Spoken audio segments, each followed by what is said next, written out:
Di antara organisasi-organisasi yang bangkit pada masa tumbuhnya kesadaran nasional, Sarekat Islam muncul sebagai organisasi pergerakan nasional yang dianggap paling berbahaya bagi keberlangsungan pemerintahan kolonial Belanda. Kenapa dianggap berbahaya? Sebab Sarekat Islam merupakan organisasi yang benar-benar memperoleh dukungan massa yang real dari berbagai macam strata sosial dan lapisan masyarakat. Selain itu, secara tidak langsung, Sarekat Islam juga memperoleh dukungan dari poros gerakan Islam lainnya seperti Perserikatan Muhammadiyah, Perserikatan Ulama, Persatuan Islam, dan Jong Islamitin Bond. Kesatuan dan soliditas dukungan masyarakat luas ini bagi Belanda harus dihentikan, sebab jelas akan menghambat jalannya keberlangsungan kekuasaan Belanda di Nusantara. Maka untuk memenuhi tujuan tersebut, Belanda menggunakan metode yang sama yang sangat efektif dilakukan selama mereka menjajah Nusantara, yakni memecah belah organ pergerakan nasional melalui tokoh-tokoh sentralnya. Sarekat Islam menjadi salah satu target operasi pecah belah tersebut.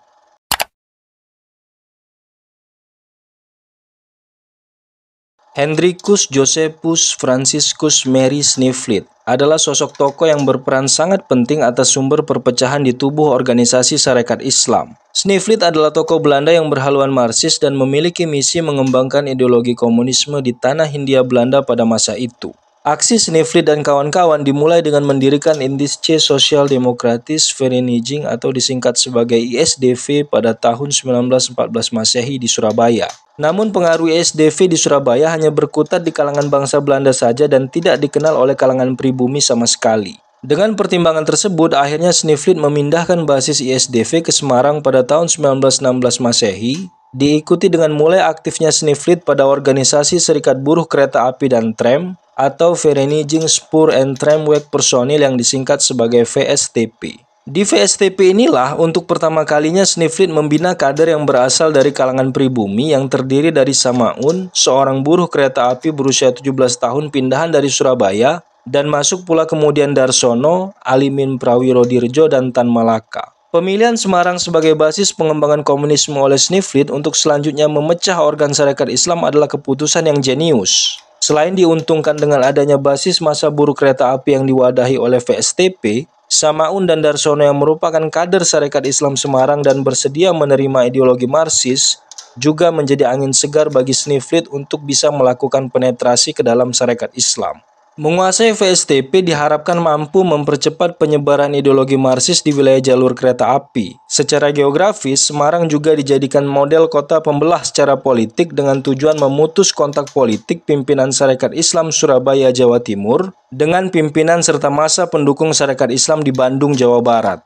Hal ini akan berdampak terhadap melemahnya pertumbuhan Sarekat Islam di luar Pulau Jawa.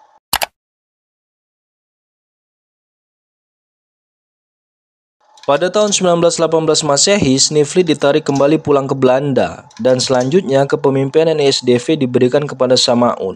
Peran ganda yang dimainkan oleh Samaun sebagai anggota Sarekat Islam Semarang dan ketua ISDV menjadikan Samaun dan kelompok kader ISDV berani menyerang pimpinan Sarekat Islam Hos Cokro Aminoto CS pada Nasional Kongres Sentral Sarekat Islam keempat di Surabaya tahun 1919 Masehi, dengan jalan berusaha mengganti ideologi Islam yang diusung Sarekat Islam menjadi ideologi Marxis. Dengan demikian, sasaran Kongres Sarekat Islam yang mulanya bertujuan membangkitkan kesadaran nasional melawan penjajah Belanda oleh kelompok Samaun dialihkan untuk membredel tokoh-tokoh pimpinan Sarekat Islam dan memaksakan ideologi komunisme diterapkan sebagai asas organisasi. Upaya memaksakan ideologi ini terus berlanjut hingga Nasional Kongres Sentral Sarekat Islam kelima di Yogyakarta pada tahun 1921 Masehi. Namun upaya tersebut gagal disebabkan di kalangan mayoritas buruh, pengaruh Samaun dikalahkan oleh Suryo Pranoto yang merupakan salah satu pimpinan Sarekat Islam yang dijuluki jago pemogokan, sekaligus juga seorang bangsawan paku alaman.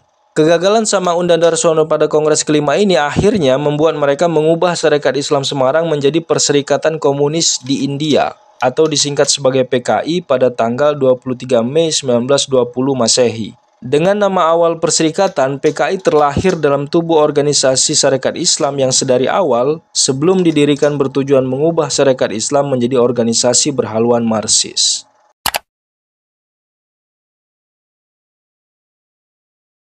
Sebagai organisasi pergerakan nasional dan gerakan politik kontra penjajahan, Sarekat Islam mengambil posisi berhadapan dengan banyak lawan. Sarekat Islam yang dibangun atas basis pedagang, ulama, santri, dan elemen buruh membuat organisasi ini dimusuhi oleh Belanda secara paripurna, baik oleh pemerintah kolonial Belanda maupun dari pihak Belanda swasta. Sebab gerakan pemogokan buruh yang sukses dan berpengaruh bukanlah gerakan mogok yang dipimpin oleh Samaun Darsono ataupun Tan Malaka dari PKI, melainkan gerakan mogok yang dirancang dan dipimpin oleh Suryo Pranoto dari Sentral Sarekat Islam. Akibat dari gerakan mogok tersebut membuat Politik Economics Bond atau PEB yang merupakan lembaga milik pihak Belanda swasta menyerang Sarekat Islam secara sistemik. Sebab Sarekat Islam melalui elemen buruhnya menjadi organ pergerakan nasional yang paling keras menentang upaya penguasaan lahan oleh kapitalis Belanda. Dan semua upaya melumpuhkan Sarekat Islam yang barusan dijelaskan belum termasuk tindakan kriminalisasi oleh penjajah terhadap tokoh-tokoh pimpinan Sarekat Islam yang tentunya memperoleh ancaman dan tekanan dari kelompok penjajah dan sekutunya.